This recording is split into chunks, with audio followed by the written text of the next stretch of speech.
Okay,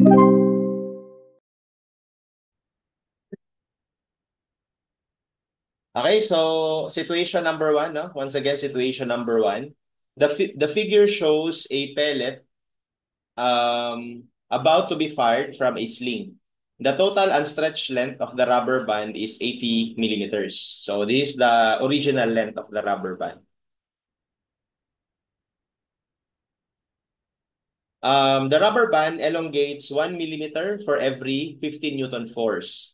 So given A is equal to 100, so this is 100.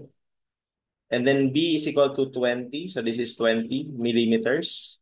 For the first question, as the pellet is about to be released, how much is the total elongation in millimeter of the rubber band? Okay, so if you would look at the rubber band in the top view, parang kunwari, ito yung dalawang to. Yan, tapos nandito yung rubber band natin, di ba? Yan siya eh. Okay? So, makikita natin na, lagyan natin sukat, no? So, this height or this length is 100. And then this length sa gitna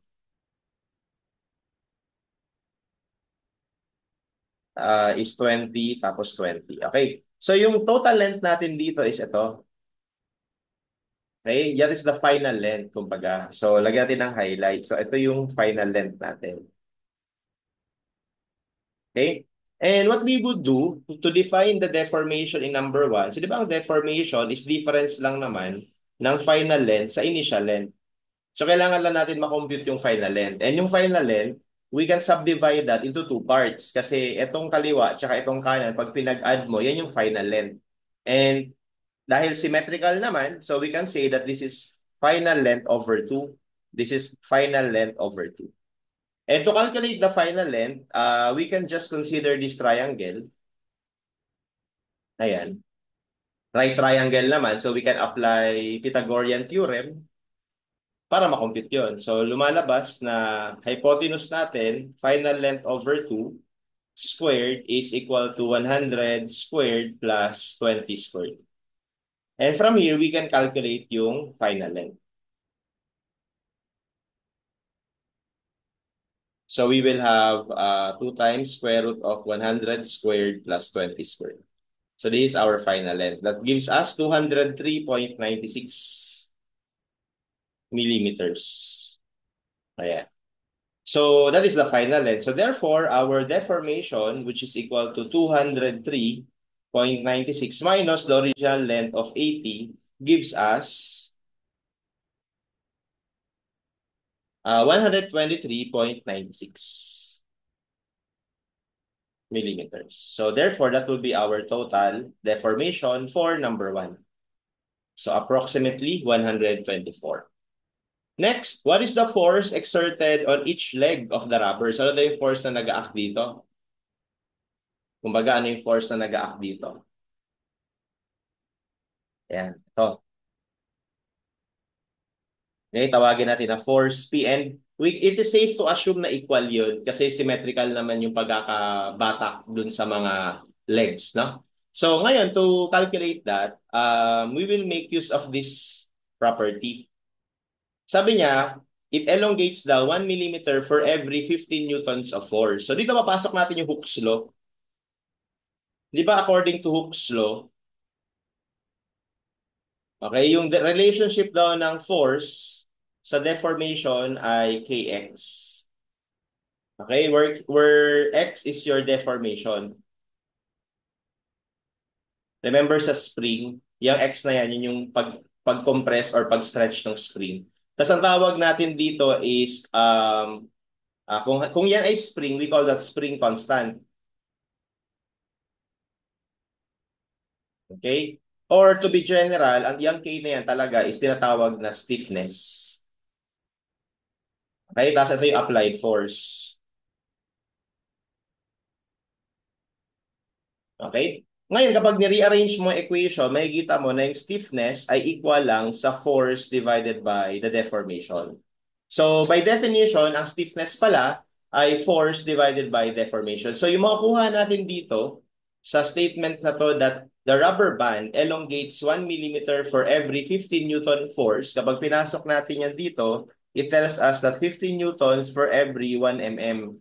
So, ibig sabihin, ang stiffness ng rubber band ay 15 Newton per millimeter. Okay? So, ano naman, no? How will that help us in calculating for the applied force? So, ngayon, kung babalikan naman natin yung deformation equation natin, axial deformation, di ba, PL over AE. Okay? So, pansinin nyo na itong force na to is being represented by this.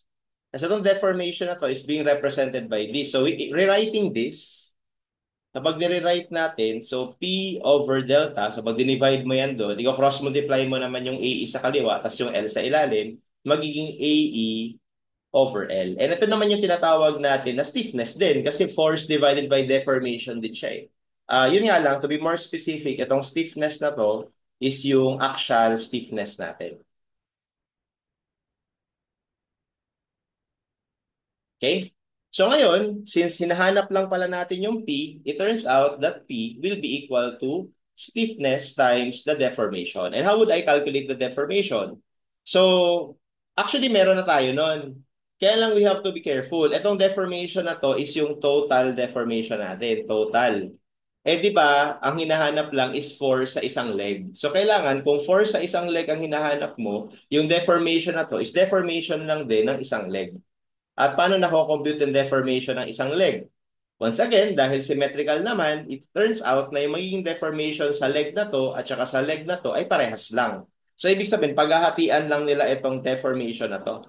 So, hati lang sila dyan. So, it's gonna give us the total deformation divided by 2. Okay? So, therefore, the force in each rubber band is going to be 15 Newton per millimeter multiplied by the deformation, which is 123.96 over 2. Okay, kung mapapansin, magka-cancel lang yung units. And ang magiging units ng sagot natin is Newton.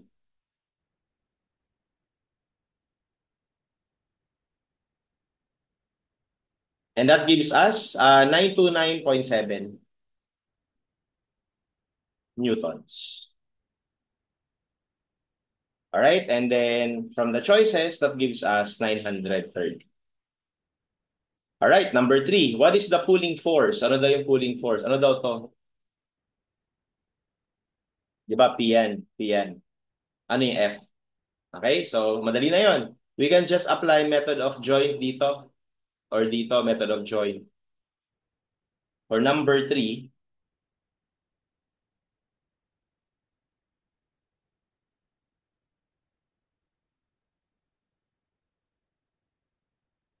bali, ito yung pulling force, F. Ito naman yung P, tsaka P. So nakuha na natin parehas yan. Tapos, we can define the slope here. So ang slope nito, dahil 20 by 100, di ano to? 100 vertical, 20 horizontal. Or di kaya, pwede natin i-simplify. No, pwede natin i-divide like what I did before. 100 divided by 20 is going to give you 5 or 5 is to 1. So 5, 1. So ito may square root of 26. So yun yung slope natin.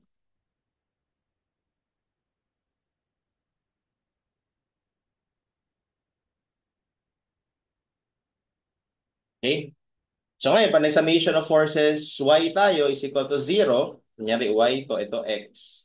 So alam naman natin na ito is 929. So therefore, we will have dalawang t na ang y component ay 5 over square root of 26 would be equal to f. And f, therefore, is equal to, so ito yung sagot natin kanina, no? 2 times 929.71 times 5 over square root of 26. And that gives us 1823.3.